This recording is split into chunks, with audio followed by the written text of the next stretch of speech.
I'm elected president, let me tell you what I intend to do on my first day in office. The first thing I intend to do in office is rescind every single illegal and unconstitutional executive action taken by this president.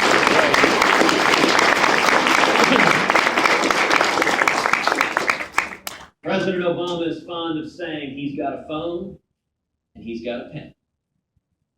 Well, you live by the pen, you die by the pen. And my pen has got an eraser. There you go. But sadly, the corruption we've seen, it hasn't been limited to the White House.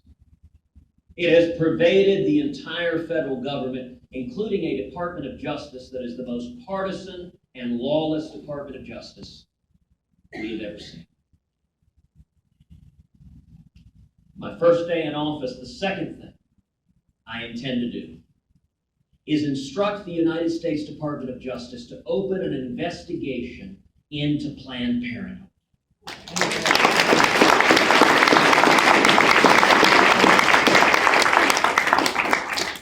And to prosecute any and all criminal violations they might find.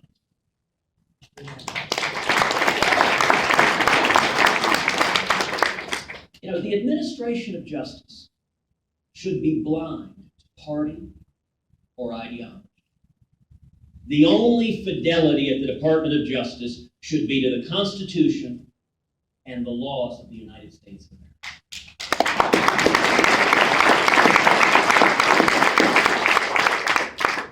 And we are going to bring back integrity to the United States Department of Justice.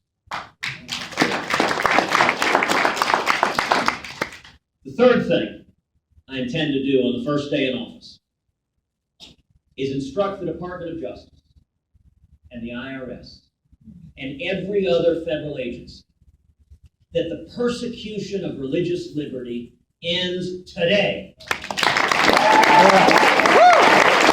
Hey.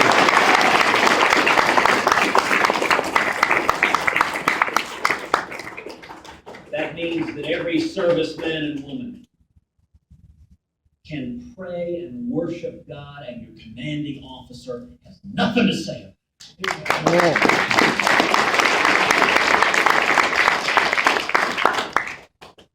And that means the Little Sisters of the Poor. And many of us are familiar with the Little Sisters of the Poor. A Catholic charity of nuns. They've taken vows of poverty. They spend their lives caring for the poor and the elderly.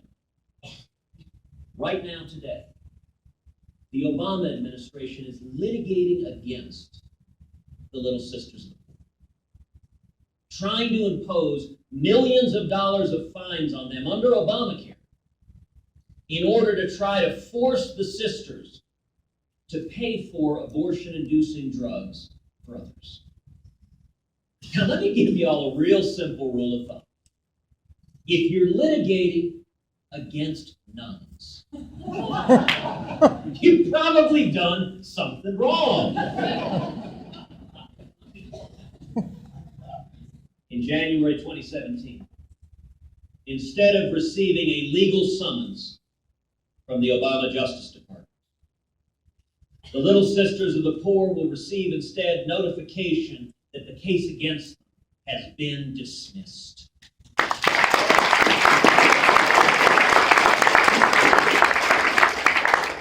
Along with an invitation for the sisters to come to the White House and tell their story. The fourth thing I intend to do on the first day in office is rip to shreds this catastrophic Iranian nuclear deal.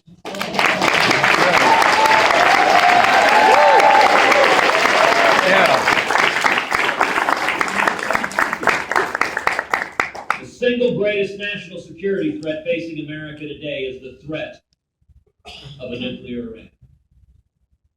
Several weeks ago, I observed if this deal goes through, the Obama administration, quite literally, will become the world's leading financier of radical Islamic terrorism. That's right. In response to that, President Obama got very upset. He interrupted his busy travels abroad in between the 8th and 9th holes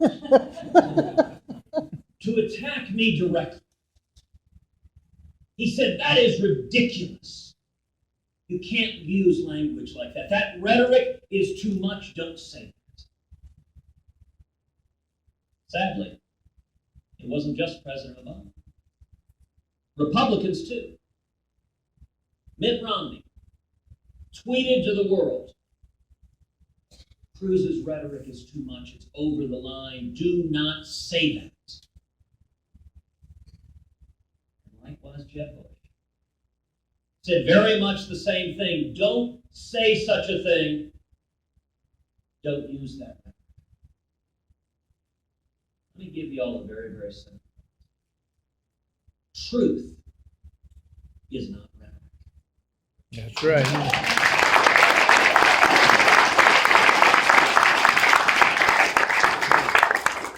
And in the entire course of his attack, President Obama did not attempt to refute any of the substance of what I said.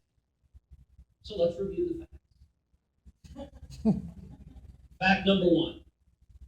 Iran is today the world's leading state sponsor of terrorism.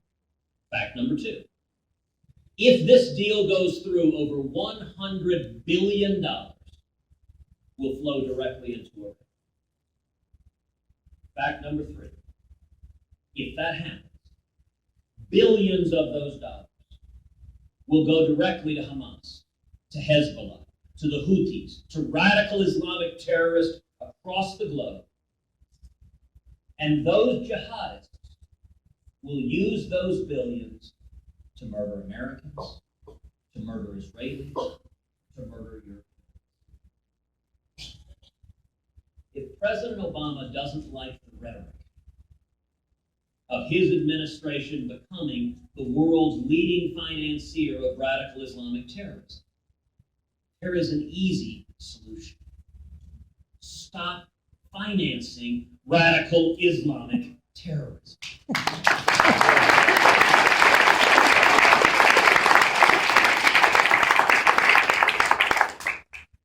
The fifth thing I intend to do, first day, is begin the process of moving the American embassy in Israel to Jerusalem, the once and eternal capital of Israel.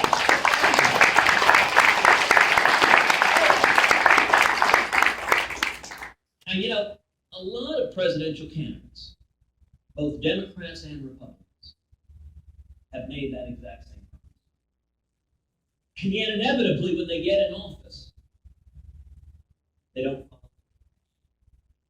They end up being told by their team, they say, well, you know, if you do that, it'll make other folks in the Middle East really unhappy. Well, if you hadn't noticed, they're already pretty unhappy. And I'll tell you the single biggest difference between me and the other fine gentleman standing on that stage is that with me, when I tell you I'm going to do something, I'm going to do exactly what I said. Yay!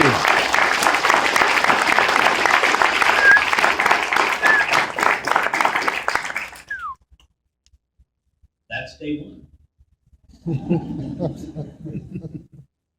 There are 365 days in a year. 4 years in a presidential term. And 4 years in your second term. At the end of 8 years, there are going to be a whole lot of newspaper reporters and editors and journalists who've checked themselves into therapy.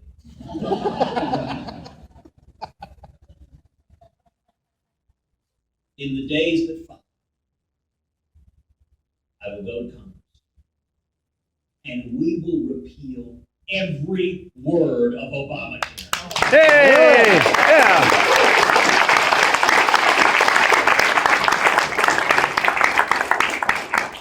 Instead, we'll adopt common sense health care reform that makes health insurance personal, and portable and affordable, and keeps government from getting in between us.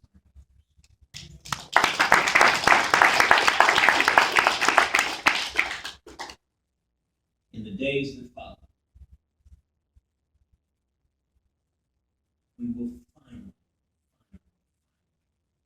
secure the border and end sanctuary cities.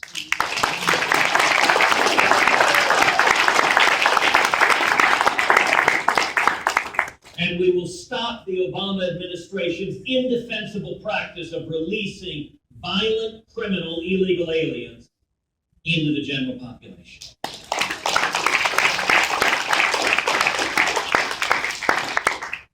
In the days that follow, we will rein in the out-of-control regulators at the EPA,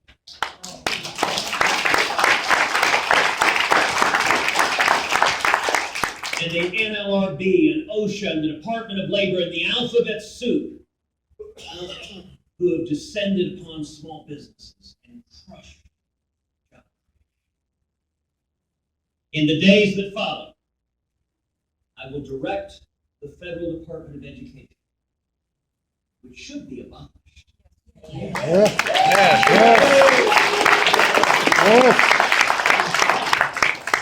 I will direct the Federal Department of Education that Common Core ends today.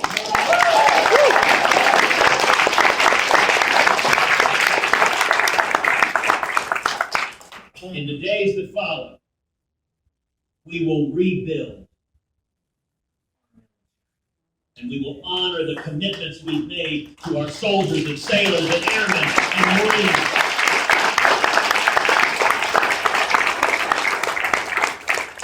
And we will allow our servicemen and women to exercise their Second Amendment right to keep and bear arms. Yeah.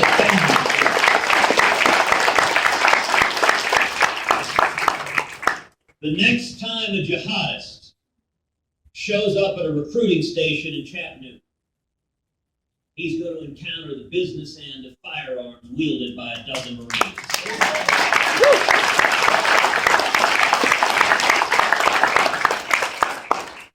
And in the days that follow, I will go to Congress and we will pass fundamental tax reform, adopting a simple flat tax.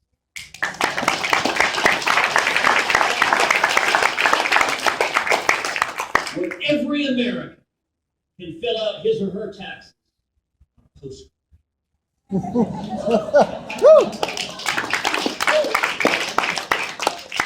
And when we do that, we should abolish the IRS.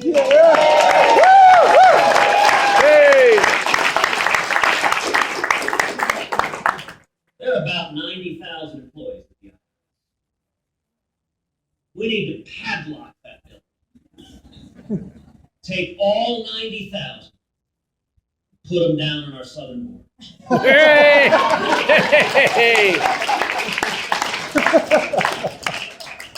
Now, to our friends in the media, I say that somewhat tongue-in-cheek. But if you think about it, imagine, sir, you traveled thousands of miles in the blazing sun. You're swimming across the Rio Grande. The first thing you see is 90,000 IRS agents. That'll scare them back. Turn around and go home too. That's right. That's a good one. Some of y'all may be thinking. Basic common sense. Live within your means. Don't bankrupt our kids and grandkids. Follow the Constitution. And yet, can we get it? You know, the book of Ecclesiastes tells us there's nothing new on this. I think where we are today is very, very much like the late 1970s. I think the parallels between this administration and the Carter administration are untenable. Same failed domestic policy. Same misery, stagnation, and violence. The same feckless and naive foreign policy. In fact, the exact same countries, Russia and Iran, openly laughing at and mocking the President of the United States. And why is it that that analogy gives me so much hope?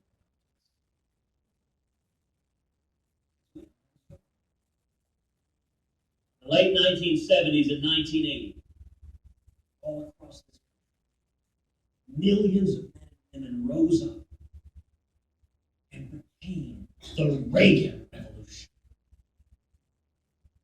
It didn't come from Washington.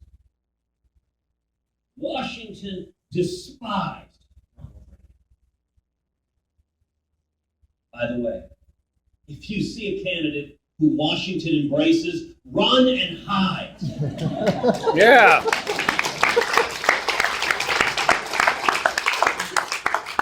It came from the American people. It came from the grassroots. And it turned this country around. We went from stagnation and misery to booming economic growth, to millions lifted from poverty into prosperity in the American dream. We went from our hostages languishing in Iran to winning the Cold War and tearing the Berlin Wall down. Why am I so optimistic? Because the same thing is happening again. All across this country, people are. Why am I optimistic? I'm optimistic because we have overflow rooms that don't fit into this room. This is happening in Wyoming and in every state of the Union. People are looking around and saying, this doesn't make sense. You know, we launched our campaign March 25th. The New York Times promptly opined, Cruz cannot win. Because the Washington elites despise him. I kind of thought that was the whole point of the campaign. Yeah.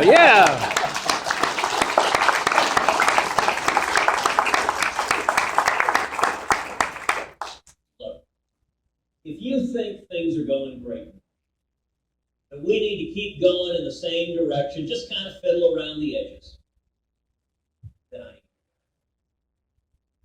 If you think Washington's fundamental, if you think there is a bipartisan corruption of career politicians in both parties who get in bed with lobbyists and special interests and grow and grow and grow government, and that we need to take power out of Washington and back to we the people, that is what this campaign is all about. Yay.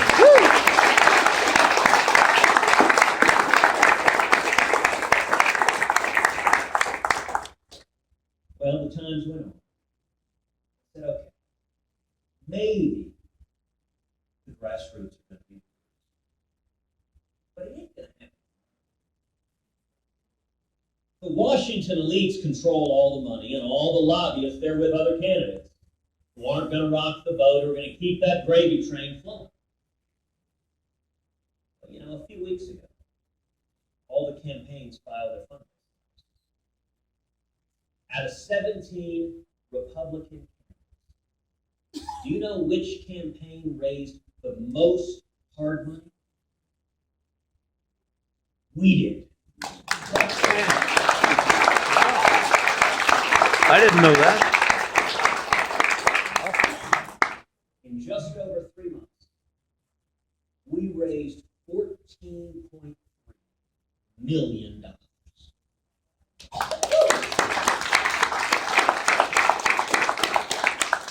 Second place was Jeff with 11.4. Now, if I'd have told you 4 months ago that we were going to outraise every candidate in the field, including outraising Jeb Bush by $3 million, you'd have said I was bark at the moon nuts. But you know how we did that? That came from over 150 175,000 all 50 states, all 5 territories. People all over the country going to tedcruz.org. tedcruz.org. tedcruz.org. It's tedcruz.org. Our average contribution was $68. That is the power of the Christians. The last thing I want to say is this. For all of us here, freedom is not some abstract concept. Freedom is personal. Real. It's real in our families. You know, for me, I think of Heidi and I. We've got 2 little girls, Caroline and 7. Yeah, the joys of our life. I wonder what all of our parents gave us a country with greater opportunity, greater prosperity, greater freedom, a brighter future than they. The reason every one of us is here is we are committed to do our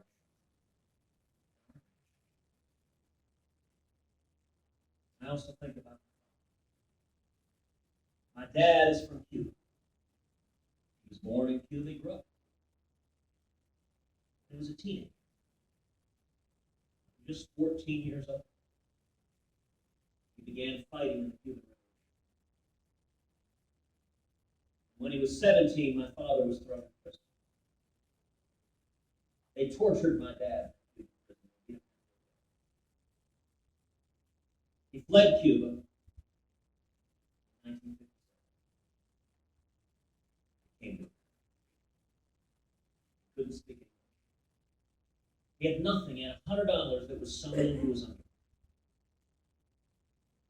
He got a job washing dishes, making 50 cents. And he worked 7 days a week. He paid his way through school. He and my mom went on to start a small business. Today, my father is a pastor. He travels preaching. When I was a kid, my dad used to say to me over and over, when we faced oppression in Cuba, I had a place. We lose our freedom.